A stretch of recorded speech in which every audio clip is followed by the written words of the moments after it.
Bachampioni b'omwaka oguwedde aba Noa Girls School Zzana bayiseewo oluvannyuma lw'okukuba winners goal 2 ku bwereere mu mpaka z'amasomero ga siniya ezimanyiddwa ennyo nga Fresh Diary Secondary School Games eziyindira mu kibuga Mbarara. Bo aba Amus College bawandudde mu mukono Parents mu kakodyo ak'okusimulegana penalty.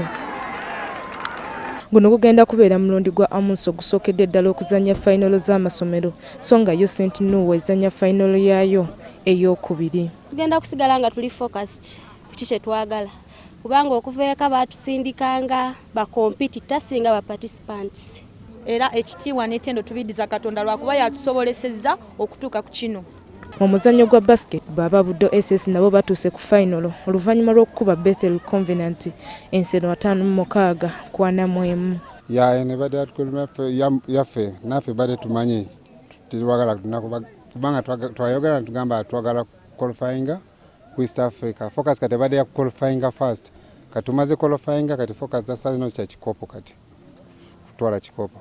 Amasomero gonna agasobodde okutuuka ku semi-final ge gagenda okukiikirira Uganda mu mpaka za East Africa ezigenda okuyindira e Rwanda ku nkomerero y'omwaka guno. Sharifa Nambi, NTV ku ssaawa 1.